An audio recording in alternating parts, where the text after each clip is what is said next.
കഞ്ചാവ് കേസ് പ്രതിയുടെ ഫോണിൽ പീഡന ദൃശ്യം. ബന്ധുവായ 5 വയസ്സുകാരിയെ പീഡിപ്പിക്കുന്നതാണ് ദൃശ്യങ്ങളിലുള്ളത്. കഞ്ചാവുമായി പിടികൂടിയ ആൾക്കെതിരെ ഇപ്പോൾ പോലീസ് പോക്സോ കേസ് ചുമത്തിയിരിക്കുകയാണ്.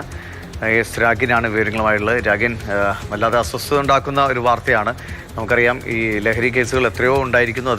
അത് പോക്സോ കേസിലേക്കും ബന്ധുവായ ഒരു കുഞ്ഞിനെ പീഡിപ്പിക്കുന്ന നിലയിലേക്കൊക്കെ അത് ദൃശ്യങ്ങൾ പകർത്തി സൂക്ഷിക്കുക. ഇതെങ്ങനെയാണ് ഇയാളെ പിടികൂടുന്നത്? പോലീസിന് ഈ ദൃശ്യങ്ങൾ എങ്ങനെ കിട്ടുന്നു? എന്താണ് കൂടുതൽ വിശദമാക്കുന്നത് പോലീസ്? കൃത്യം തന്നെയാണ് ഇയാൾ ചെയ്തിരിക്കുന്നത്. ഇയാളെ കഴിഞ്ഞ വ്യാഴാഴ്ചയാണ് 120 ഗ്രാം കഞ്ചാവുമായി പെരുമ്പാവൂർ പോലീസ് സംഘം പിടികൂടുന്നത്. പിടികൂടിയ ശേഷം ഇയാളുടെ ഫോൺ കസ്റ്റഡിയിലെടുത്തിരുന്നു.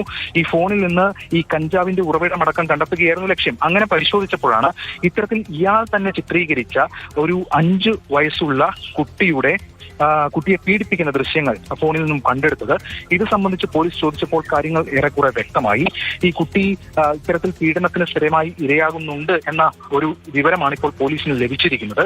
ഇതിന്റെയൊക്കെ അടിസ്ഥാനത്തിൽ പിഞ്ചു കുഞ്ഞിനെയാണ് ഇയാൾ ഇത്തരത്തിൽ ക്രൂരമായി ഉപദ്രവിച്ചിരിക്കുന്നത്, പീഡിപ്പിച്ചിരിക്കുന്നത്. പോക്സോ ഉൾപ്പെടെയുള്ള വകുപ്പുകൾ ചുമത്തിയിട്ടുണ്ട്. ഇതോടൊപ്പം മറ്റ് കൂടുതൽ പരിശോധനകളും മറ്റു കാര്യങ്ങളും ഒക്കെ നടത്തുമെന്ന് പോലീസ് സംഘം വ്യക്തമാക്കിയിട്ടുണ്ട്.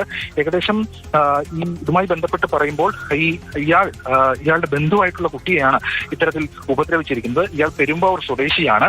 എന്തായാലും വിശദമായ ഒരു അന്വേഷണം ഇതുമായി ബന്ധപ്പെട്ടുണ്ടാകും. ഇയാൾ ലഹരിക്ക് അടിമയാണ് എന്നതാണ് പോലീസിന് ഇപ്പോൾ ലഭിച്ചിരിക്കുന്ന വിവരം.